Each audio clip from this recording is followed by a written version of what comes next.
Good afternoon, and welcome to another episode of Diatribes from the Voice of Doom. And now here's your host, the Voice of Doom.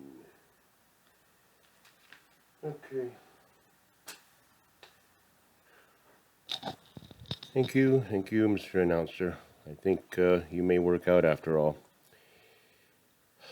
I'm going to go on.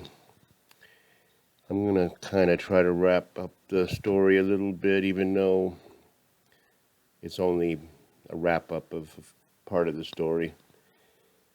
And boring as it may be, I know that listening to somebody else ramble on about his life or their life is boring. I know. And hopefully I'm throwing in enough life lessons and political mumbo-jumbo to kind of keep the ball rolling in the vein that I wanted to start in when I started this show. But I want to talk about the mysteries, and when I say mysteries, I don't mean, universal, cosmic enigmas, but I just mean things that happen when you have that eerie feeling like someone's on the verge of dying, and there's a certain, I won't say territory, I'd say a certain ethereal area where you're kind of between life and death, and you can kind of feel it. It feels strange. You get paranoid a little bit, and you put meaning into the smallest things. You might have a day where you're rushing around and you have 3 deadlines to meet, and you have to go get medicine, and you have to get money, and there is no money, and you have to hope that some money comes from somewhere else.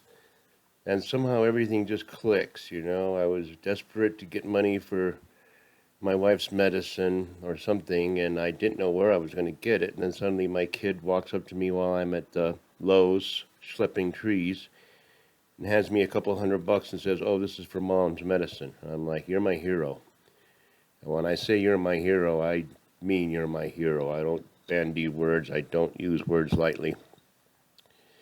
So all the kids came together. All the kids stepped up. But like I said, they changed their traits. Benjamin was the generous one who always helped, who was a little more tough love and a little more aloof to my wife's condition. And Max, who was never even considered thinking about anybody other than himself because he's high-functioning autistic, and they tend to be self-centered, and they have no choice. They're not, it's kind of like they don't understand the meaning of empathy, and it's not like they're psychopaths, it's just they don't think of other people. They just think of what they need, and they want it now. He turned out to be a big help, and he turned out to really be supportive, and not just getting things and bringing her food or water, or this or that, but, being there for her and actually sitting and listening, or just sitting and doing nothing and keeping her company, which is very out of character for him, because pretty much if there's nothing in it for him, then he doesn't really want to do it. So that was one strange, weird thing. Another thing is, you hear strange noises in the house, and maybe it's all explainable. Maybe it could be the dog's tail hitting against the wall, or it could be anything. But sometimes you hear things like, it sounds like someone's dragging a stick around the house along the wall, and you're going right around the house. And it's like, I don't know what that is, but I don't know if I want to know. You get paranoid because you kind of lose your mind, and it doesn't come back.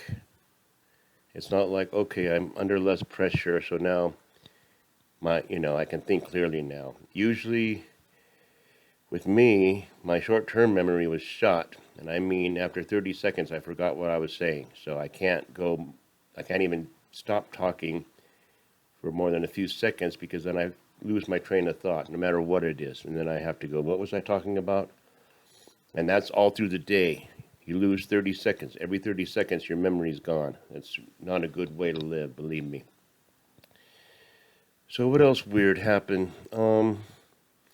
We live across the street from a park, and when I say across the street, I mean like right across the street in a very small cul-de-sac. So it's like, 30 or 40 feet from the house.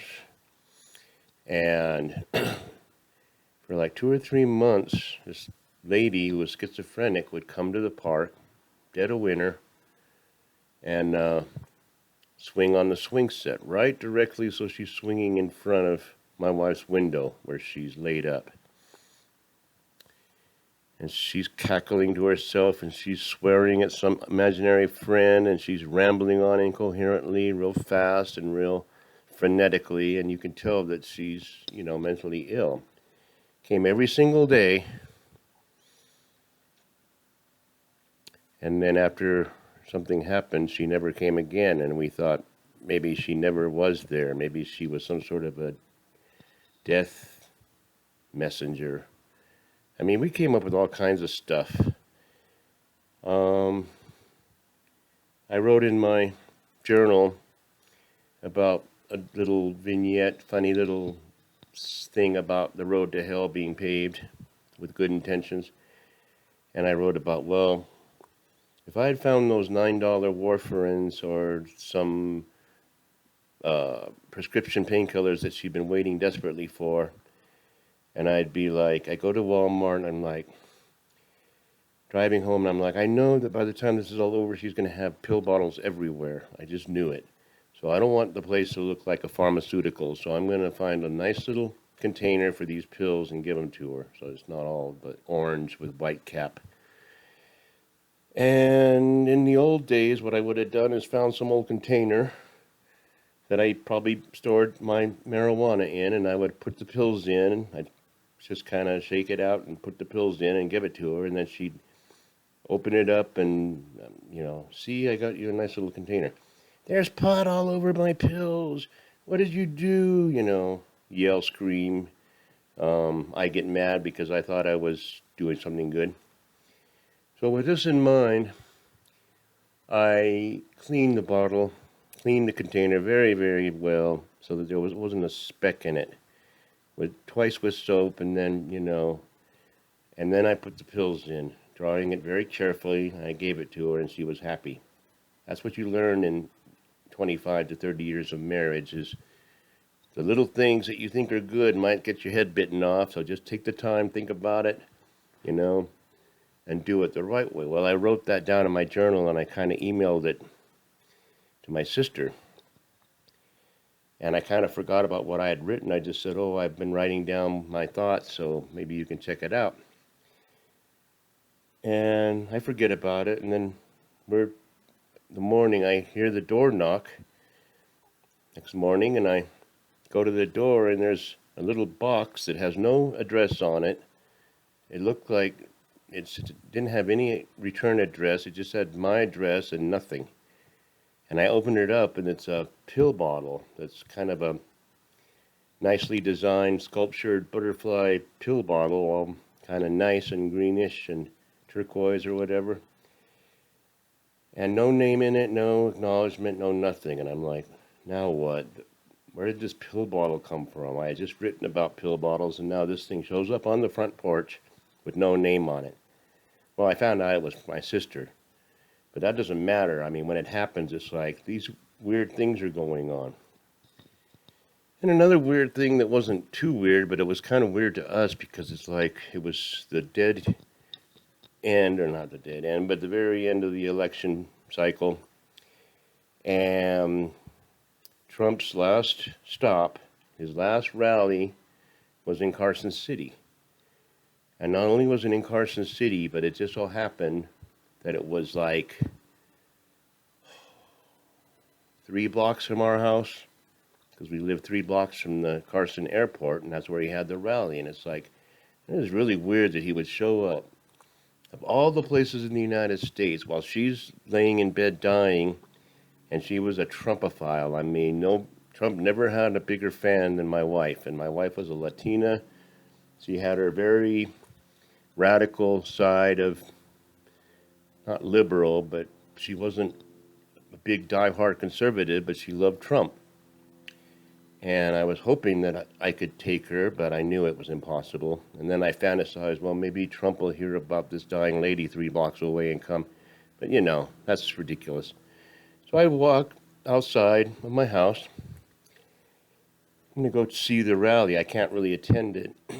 I have to go to work, but the whole cordoned off the whole block, not just the block, but the whole area. So all of my street, I could barely drive out of my driveway because they had cordoned off and blockaded all the streets. So I guess locals only. And I'm like, this is really strange that he would choose this area of all the areas in the United States to come for his last rally. And it had a strange aura to it. And as far as the rally goes, I didn't go to it, but I went up to the entrance just to see people coming. And I mean, you could rename Carson City Trump country because that's just the way it is here. It was it was an intense, very red, white, and blue, a lot of merchandise, hawkers, and it's kind of, like, Times Square or some such like that, only way bigger. But that was strange. There were so many strange things that happened when she was on the cusp, and I blamed it on the cusp. I'm like, we're in a kind of a twilight zone. We're in a Nexus somewhere, and death is right there, and life is right there. And it used to be every morning I'd have to get up and check. I didn't just leave the house, but I gotta go check. Especially if I'm waking up on my own, because it's like she didn't wake me up, so I know I better check. And I would say 3 or 4 times that I was checking on her, she didn't look like she was alive. Because when you've had a lot of morphine and CBD because you're in pain all night, then you take so much that you just kind of sleep like a log. And I'm afraid. I don't want to even go up to her because I'm afraid. So I go to Benjamin and I go, I don't think your mom's breathing. And he's like sighing and like, all right. And he gets up out of bed. And I mean, that's a great way to wake up in the morning for a kid. It's like, I got to check and see if my mom's alive because my dad's too afraid. So he goes and he might feel her pulse or just put his head down near her, and yeah, she's breathing. Sometimes he might even open her eyes, and then it's like she looks at us kind of perplexed, like, what are we hovering around her like that for? But that happened 3 or 4 times, and it was very disconcerting.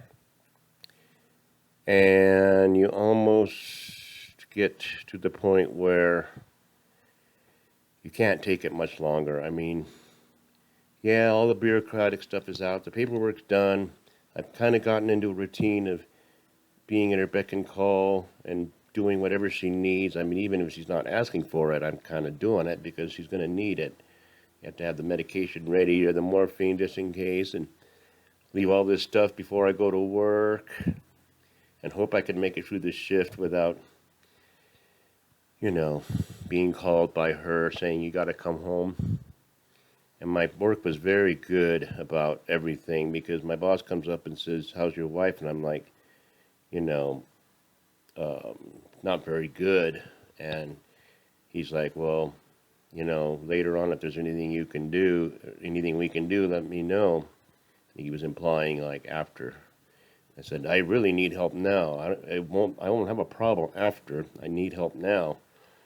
And so he rigged it up to get me out of the restaurant, get a kind of a easy bartending job in the casino where I could kind of keep busy, and was kind of in charge of my bar, so I could keep it the way I want. And there was the usual dysfunction, but it was a much easier job. I was very thankful because it was just more flexible, that's all. There was 3 other bartenders, so if something happened, I could always leave, and they were very good, and I really appreciate them I don't know if they know how much I appreciate them, but I do. And it's already 15 minutes and I got it in. I don't think I was very funny this time, that's for damn sure, but I think it's going to come to an end as far as 2020. I talked about the rally was in October. I'm going to talk about the moments that, you kind of have to face reality, and you may not say it out loud, but you may say things like,